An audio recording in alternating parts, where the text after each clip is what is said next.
sa advanced state of decomposition ang lawas ng tricycle driver sa iniyang masapwan sa sulod sa iyang balay sa barangay Tacasaro, Iloilo City, alauna 15 sa ngapon Mayo 5, 2024.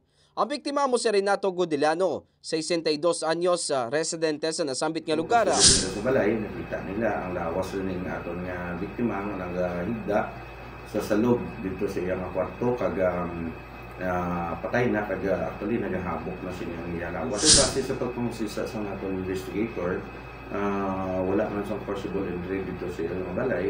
Wala man gawlulukay ang gamit, pinuntak man ang gamit sa atong biktima. Sunod kay Police Captain Melchor Tolentino, officer in charge ng Haro Police Station, nga may nasimutan ng mga residente nga mabaw malapit sa lugar sa biktima, kag sanggin katuan na sa isa nila kay mata, nga isa man ka barangay official sa nasambitan nga lugar. Dito na nakita ang nagahabok na nga lawas ni Godilano. Dugang pasingepe nga Mayo 3, uli nga nakita ang biktima, kag wala naman sang patimaan nga may foul play sa kamatayon ni Godilano. Mga ka-K5 na ibaluan nga nagasopre sa balatian nga hypertension kag pneumonia ang biktima. Antes sini nga sapwan nga walang singkabuhi sa sulod sang iyang balay. Balita nagikan sa distrito sang Haro.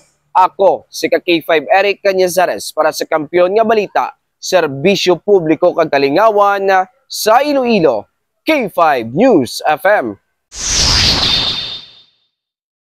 This news is brought to you by, do you feel tired all the time? Do you have frequent infections? Do you have always cold? It's a sign of low immune system. Boost your immune system with Clinica D3 Bio, antibacterial, natural antioxidant, immune system booster. Clinica D3 Bio has vitamin D3, lauric acid, and monolurine to fight against all viruses. Try Clinica Vitamin D3 with Coccus nocifera.